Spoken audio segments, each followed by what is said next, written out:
자녀에게 하듯 사랑을 쏟는 사역자라고 하는 큐티 제목으로 말씀을 나누도록 하겠습니다.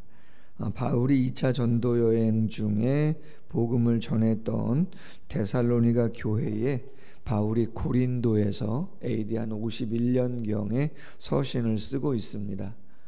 사도행전 17장 1절과 2절에 보면 빌립보에서 어려움을 당했지만 포기하지 아니하고 데살로니가로 갔고, 그러나 유대인들의 핍박으로 인해서 베레아로 피신 갔고, 거기까지 쫓아와서 배를 타고 아테네로 갔고, 디모데하고 실라라고 하는 사람은 남겨두었는데 그가 고린도에 갔을 때 다시 만나게 되어지고 데살로니가 교회의 상황을 듣게 되어집니다. 새 일에 한 21일 정도밖에 데살로니가에서 1차 때 복음의 메시지를 전하지 않았기 때문에 많은 이야기를 나눌 수가 없었고, 그러다 보니 예수님의 재림에 대한, 종말에 대한, 예수님이 오시기 전에 죽은 자들이 어떻게 되는 것인가 라고 하는 것에 대한 시원한 대답을 알지 못했기 때문에 혼란스러웠다. 디모데와 실라에게 그 이야기를 고린도에서 바울이 듣게 되어지고, 어제 말씀을 나눈 것처럼 짧은 시간이었지만 믿음의 역사라든지 사랑의 수고라든지 아니면 소망의 인내와 같은 그러한 좋은 모습이 데살로니가의 본을 보이는 모습들이 있었지만 그러한 아쉬운 부분들도 있었기 때문에 격려하면서, 그리고 그러한 혼란스러운 부분들을 잘 이해시키고자 데살로니가 전서를 고린도에서 쓰게 되었다 말씀을 드렸습니다. 자, 오늘 2장 1절부터 12절 말씀은 데살로니가에서 전도 사역을 할 당시 어떠한 사역의 자세를 가지고 바울과 그의 일행이 사역을 했었는가라고 하는 것에 대해서 이야기를 합니다. 첫 번째 나눴으면 하는 것은 오늘 2절 말씀에 이렇게 이야기합니다. 너희가 아는 바와 같이 우리가 먼저 빌립보에서 고난과 능욕을 당하였으나 우리 하나님을 힘입어 많은 싸움 중에 하나님의 복음을 너희에게 전하였다. 빌립보 어떤 일이 있었어요? 오늘 고난과 능욕을 당했다 그랬는데 사도행전 16장 20절 이하에 보면 옥에 갇히는 일이 있었습니다. 복음으로 인해서 억지로 옷이 다 벗겨지고 채찍에 맞고 옥에 갇히고 착고에 채이는 그러한 일들이 있었습니다. 거의 죽을 뻔했던 것이죠. 여러분, 저도 뭐 단기 선교 청년들 데리고 외국에 나갔다 오고 그런 경험이 있었지만, 과연 단기 선교 가서 그런 일이 있었다 그러면 아마 그냥 철수하고 오지 않겠어요? 그렇지 않아요? 단기 선교 성도님들 모시고 갔는데 거기서 성도님들 몇 명이 붙잡혀가지고 옷 다 벗겨지고 그것도 억지로 채찍에 맞고 감금되는 사태가 벌어졌다. 우여곡절 끝에 노임을 받게 됐다. 그럼 그 다음 사역을 감당할 수 있는 분위기가 되겠냐 말이에요. 솔직히는 쉽지 않습니다. 아마 쉽지 않을 겁니다. 그런데 오늘 바울과 실라와 디모데는 거기서 포기하지 않고 그 다음 데살로니가로 지역으로 갔다는 거죠. 오늘 1절에 보면 우리가 너희 가운데 들어간 것이 헛되지 않은 줄을 안다. 열매 없는 무익한 것이 아닌 줄을 안다. 그런 이야기죠. 사역자는 어떤 사람인가 이렇게 생각해 보면요, 포기하지 않는 사람입니다. 아멘? 포기하지 않는 것입니다.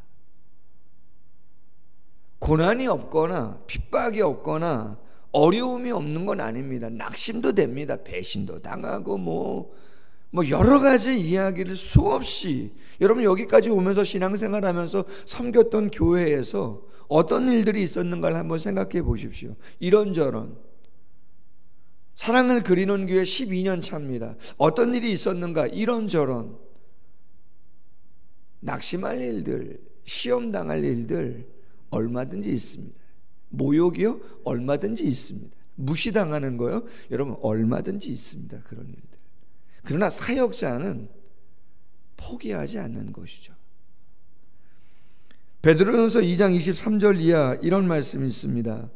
욕을 당하시되 맞대어 욕하지 아니하시고 고난을 당하시되 위협하지 아니하시고 오직 공의로 심판하시는 이에게 부탁하시며 친히 나무에 달려 그 몸으로 우리 죄를 담당하셨으니 이는 우리로 죄에 대하여 죽고 의에 대하여 살게 하려 하심이라. 그가 채찍에 맞음으로 너희는 나음을 얻었나니 너희가 전에는 양과 같이 길을 잃었더니 이제는 너희 영혼의 목자와 감독 되신 이에게 돌아왔느니라. 아멘. 예수님이 가신 길이 어떤 길인가? 사도들이 간 길이 어떤 길인가? 무엇을 위한 것인가를 알기에 포기하지 않는 것이 사역자의 길이다라고 하는 것이죠. 마지막까지 버티는 것이죠. 두 번째, 그러면 왜 버티는가? 왜 포기하지 않는가? 무엇 때문인가? 이유를 정확하게 이야기합니다. 1절 하반절에 많은 싸움 중에 하나님의 복음을 너희에게 전하였다. 그렇게 이야기합니다. 4절도 말합니다. 오직 하나님께 옳게 여기심을 입어 복음을 위탁받았다. 사람을 기쁘게 하려 함이 아니다. 오직 우리 마음을 감찰하시는 하나님을 기쁘시게 하려 함이다. 그러므로 12절 결국 이는 너희를 부르사 자기 나라와 영광에 이르게 하시는 하나님께 합당하게 행하게 하려 함이다. 복음을 통해서 하나님 앞에 새로운 피조물이 되어서 하나님 앞에 온전히 서서 영원한 생명을 누리게 하는 복음의 가치, 복음의 영광을 분명히 알기 때문에 사명을 받았으니까 포기하지 않는 거다. 그렇게 이야기하죠. 갈라디아서 1장 10절에 이제 내가 사람에게 좋게 하랴 하나님께 좋게 하랴 사람들에게 기쁨을 구하랴 내가 지금까지 사람들의 기쁨을 구하였다면 그리스도의 종이 아니니라. 그렇게 이야기하죠. 사람들에게 좋게 하려면 여러분 목회는 쉽지 않습니다. 솔직히 그렇지 않아요? 벌써 그러나 그런 것은 아니죠. 복음의 가치를 알고 아직 모르고 있기 때문에 먼저 아는 자로서, 먼저 그 은혜를 경험한 자로서, 또 사명자로서 조금 더 낮아지고 조금 더 인내하고 조금 더 애쓰면서 감당을 하는 것이죠. 자, 그렇다면 어떤 자세로 그 복음을 전하여야 되겠는가라고 하는 거예요. 어떤 모습으로 감당해야 되겠는가? 바울이 지난 시간 데살로니가 성도들에게 그 모습을 회고합니다. 오늘 말씀에 보면 이렇게 말합니다. 3절과 5절에 3절 우리의 권면은 간청은 간사함이나 부정에서 난 것이 아니고 속임수로 하는 것도 아니다. 간사하다. 자기 이익을 위해서 알랑거리는 거예요. 이랬다 저랬다. 부정, 불결한 어떤 동거, 성적인 더러움의 의미를 담고 있는 단어예요. 속임수, 미끼를 주고 고기를 잡는다, 그런 의미예요. 간사함이나 부정, 속임수, 이건 세상적인 방법들이죠. 세상의 모습들이에요. 그런 거 아니라는 거예요. 뿐만 아니라 5절도 말합니다. 아첨하는 말, 탐심의 탈, 그런 거 아니라는 거죠. 좋은 의미의 립 서비스가 있을 수도 있죠. 칭찬이 있을 수도 있어요. 그러나 아첨은 아닌 거죠. 아부도 아닌 것이죠. 그렇잖아요. 어떤 의미에서는 격려차, 좋은 의미로 그렇게 응원할 수 있겠어요. 그러나 그것이 거짓된 아첨, 아부, 그런 건 아닌 거죠. 시간이 지나면 그냥 드러나는 것이고 알게 되는 것이기 때문에 세상적인 방법의 그러한 모습은 하면 안 된다. 그럼 어떤 모습으로 해야 복음을 잘 전하는 것이냐? 크게 두 가지인데, 하나는 어머니의 사랑, 두 번째는 아버지의 사랑이에요. 자, 오늘 큐티 제목이 자녀에게 하듯 사랑을 쏟는 자녀인데, 오늘 7절 말씀부터 이렇게 말합니다.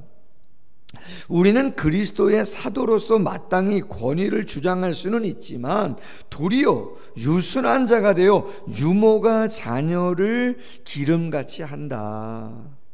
너희를 사모하여 목숨까지 주기를 기뻐한다. 왜? 사랑하기 때문이다.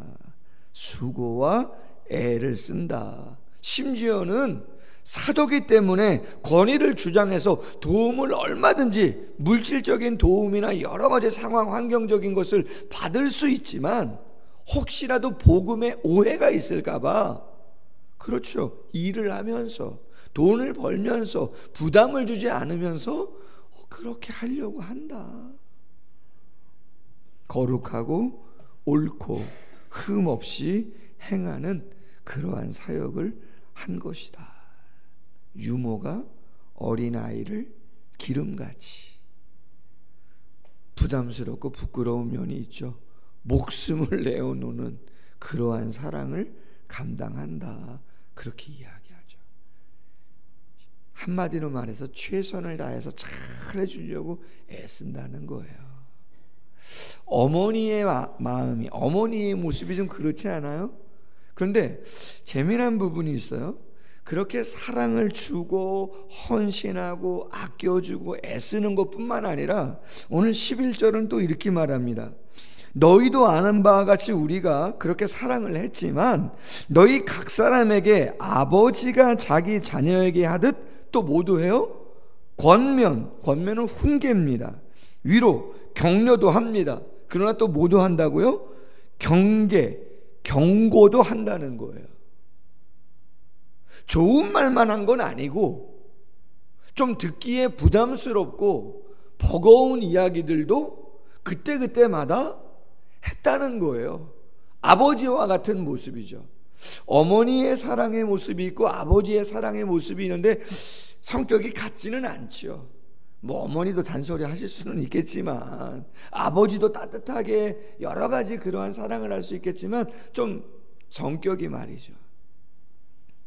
경계도 하고 권면도 하고 꾸중도 하고 그런 일들도 했다, 그런 이야기인 것이죠. 고린도전서 4장 14절 말씀을 보면 내가 너희를 부끄럽게 하려고 이것을 쓴 것이 아니라 오직 너희를 내 사랑하는 자녀같이 권하려 하는 것이라. 그리스도 안에서 일만 스승이 있으되 아버지는 많지 아니하니 그리스도 예수 안에서 내가 복음으로써 너희를 낳았음이라. 아멘. 여러분, 목사가 참 힘든 게 그런 거죠. 좋은 얘기는 저도 부담 없이 합니다. 그런데 참 부담스러운 이야기 있잖아요. 하기가 쉽지 않죠. 어제 세미나가 있었는데 교회를 방문했습니다. 근데 제자가 그 교회 사역자인 거죠. 전도사로 사역을 하고 있어요. 가봤더니. 근데 그 교회에 좀 어려움이 있습니다. 여름에 수련회를 했는데 한 부서에서 좀 어려운 일이 생겼어요. 아이들끼리. 근데 참 교회가 희한한 게 좀 대형 교회인데 그 교회의 교사들과 그 학부형과 안 좋게 된 거예요. 왜? 그 일로 인해서 그 학생이 좀 어려운 마음을 경험하게 됐기 때문에 그걸 수련회 끝나고 집에 와서 이야기를 한 거죠. 그랬더니 이 분도 다 교회 다니시는 분인데, 그 교회를 다니시는 분인데 관계가 안 좋아졌어요. 너무 안 좋아져 가지고 어떻게까지 갔냐면 법정에 고소하겠다까지 가게 됐어요. 법정에 고소하겠다. 근데 솔직히 제가 그 이야기를 들어보니까 전혀 그런 이야기는 아니고, 누가 뭐 다치거나 그런 것도 아니고, 제가 봤을 때는 안전을 위해서 잠근 장치를 했는데 그 잠근 장치가 안에 사람이 없는 줄 알고 잠가 놓은 건데, 안에서는 밖에서 문이 잠겼으니까 솔직히는 그게 안에서 열 수도 있는 잠금 장치입니다, 정확히 말씀을 드리면. 근데 그냥 어쨌든 잠깐이지만 그 아이가 좀 무서움에 떨게 된 거죠. 나가지 못하게 된 것처럼 이 아이가 알게 된 것이에요. 교사들은 좀 안전을 위해서 잠가 놓은 것인데 그 아이 안에 사람이 없는 줄 알고, 어쨌든 소통의 부재인 것이었는데 그것으로 인해서 자녀가 공포를 느끼고 두려웠다, 뭐 이런 거예요. 그럼 죄송하다 표시를 했음에도 불구하고 그 전부터 이분들이 관계가 안 좋았다는 거죠. 그 전부터, 수련회 가기 전부터. 근데 그것이 발단이 돼가지고 안 좋아져서 결국은 세상법정까지 고소하겠다, 이렇게까지 가버려가지고 오자대면을 하게 되고 담임 목사님이 중재하게 되고 이런 거예요. 근데 여러분, 담임 목사도 다 양이잖아요. 어떻게 보면 다 성도님들이잖아요. 마음이 안 다쳤으면 좋겠고 화해했으면 좋겠는데 화해가 잘 안 되는 거죠. 어저께 상황은 이분들도 부부가 다 교회 뭐 어느 부서 다 중직을 맡고 계시는 분들인데, 그럼 저희가 교회를 떠나겠다. 그랬더니 그 부서의 부장님도 그럼 그분들이 교회를 떠난다면 내가 부장으로서 책임지고 내가 그만두겠다. 그랬더니 거기 청년교사들, 우리가 잘못한 게 뭐가 있냐, 워낙 그분이 성향이 그런 분이고, 그런데 어떻게 세상법적까지 그런 일로 간다고 하냐, 치리해야 되는 거 아니냐, 만약에 그렇게 안 하신다면 우리 다 그냥 교사 그만두겠다.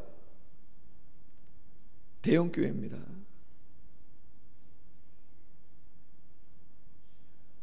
여러분, 쉽지 않습니다.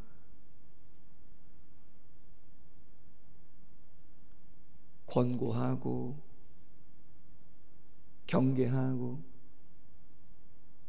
그래서 교회는 세상이 아니기에, 하나님의 교회이기에 권징이 필요한 거예요. 하나님의 권위로 권징이 필요한 거예요. 심지어는 출교도 있잖아요. 면직도 있는 것이고 수찬정지도 있는 것이고, 그 경중에 따라 교회가, 그렇죠, 주님의 이름으로 재판을 하는 것이죠. 당회가 아니면 노회에 아니면 총회에 그런 일들을 거치게 되는 것이죠. 고린도서 6장에 뭐라고 이야기해요?